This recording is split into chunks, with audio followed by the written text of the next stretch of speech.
Radhe Radhe everyone, welcome back to my another study blog. यहाँ पे आज सुबह सुबह छत पे रिमझिम सी बारिश हो रही थी, पर मैं फिर भी छत पे गई थी क्योंकि काफ़ी अच्छा मौसम था एंड एकदम थोड़ी थोड़ी सी बारिश हो रही थी। मैंने उसमें अपने फ्लावर प्लग कर लिए क्योंकि वो मम्मी को चाहता है पूजा वगैरह करने के लिए।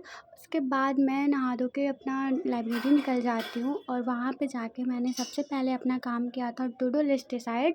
और वहाँ पे जब मैंने वो डिसाइड किया था तो मैंने आज सोच लिया था कि आज कुछ भी हो जाए मेरे को मॉक देना ही देना है। बहुत दिक्कत हो गई थी मेरे को एंड मैं मॉक वगैरह नहीं दे रही थी, तो मेरा प्रैक्टिस ही पूरी तरीके से हट गया है। तो सबसे पहले अपने माइंड को फ्रेश करने के लिए एंड एज़ यूजुअल मैं हमेशा एडिटोरियल ही करती हूँ। कभी कदार ऐसा होता है कि मैं एडिटोरियल नहीं करती, तो आज मैं फटाफट से अपना ये सेशन ख़त्म कर लेती हूँ एडिटोरियल एंड मैम हमेशा एक शॉर्ट स्टोरी करवाती हैं जो वो कैप बेस्ड होता है और ये काफ़ी ज़्यादा मोटिवेशनल भी होता है।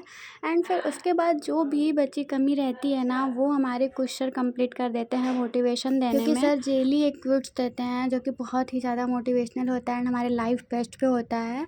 सर हमेशा ये बोलते हैं कि हमें एक पढ़ाई एंड एक एक्सपीरियंस के साथ साथ एक अच्छा इंसान भी बनने की ज़रूरत है। मैं यहाँ पे प्रीवियस डे का मतलब जो भी डोज होता है ना, वो कंप्लीट कर लेती हूँ। बेसिकली आप लोग को मैं बता देती हूँ ज़ॉम्बी वर्स के बारे में कि सर जो पिछले मतलब डे में पढ़ाए रहते हैं ना, वो 3-4 मिनट में उसको रिवीजन करा लेते हैं एंड फिर इम्पॉर्टेंट टाइम मेरा आ जाता है एंड मैं स्टार्ट कर देती हूँ अपना मॉक देना। बेसिकली मैं इसे मतलब जब मैं मॉक दे ली थी उसके बाद जो चल रहा था ना, मैं वहाँ पे इसको रिकॉर्ड की हूँ क्योंकि लाइव मॉक तो मैं रिकॉर्ड नहीं कर पाई थी। उस टाइम मेरे वीडियो लाइव आ रहे थे।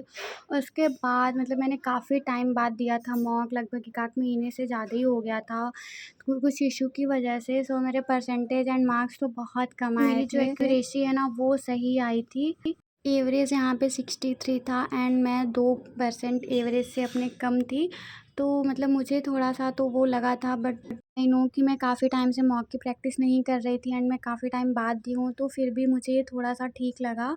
मेरी रैंक तो अच्छी ही आई थी, जिस हिसाब से मेरी एक्यूरेसी थी ना, रैंक सही आई थी। बट मैंने क्वेश्चन काफ़ी ज़्यादा छोड़े हुए थे। फिर उसके बाद मैं वहाँ पे ही उसको एंड नहीं करती हूँ, मैं वो पूरा सेशन स्टार्ट करती हूँ एंड उसको एनालाइज करती हूँ कि और उस सारे जितने भी क्वेश्चन थे रीजनिंग के, मैथ के एंड अर्थमेटिक के ना, वो सारे मैंने सॉल्व किए थे फिर से।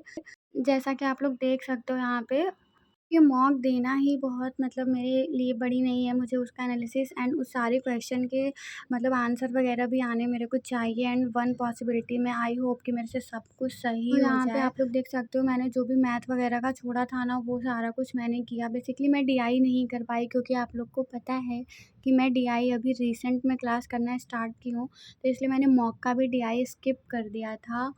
एंड आज मैं काफ़ी हैप्पी थी कि मेरे को मॉक का जो पैरेलल वाला क्वेश्चन होता है ना, वो मेरे से सॉल्व हो गया था एक टाइम में। ये रहा मेरा एनालिसिस का टाइम। इसके बाद मैं करती हूँ अर्थमेटिक का रिवीजन, जिसमें कि मैंने 3 टॉपिक का टारगेट लिया था। सिंप्लीफिकेशन मेरा बहुत स्ट्रॉन्ग हो चुका है, तो उसके बाद मैं स्टार्ट कर देती हूँ परसेंटेज एंड रेशियो का।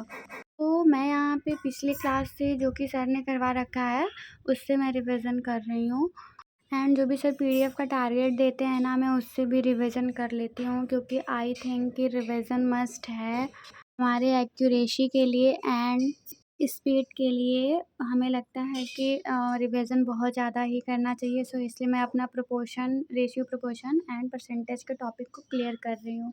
एंड आप लोग भी बताना कि और भी किस तरीके से रिवीजन किया जा सकता है जो एग्ज़ाम के लिए बेस्ट हो, और आप लोग भी किस तरीके से रिवीजन करते हो एंड क्या-क्या आपके टारगेट होते हैं।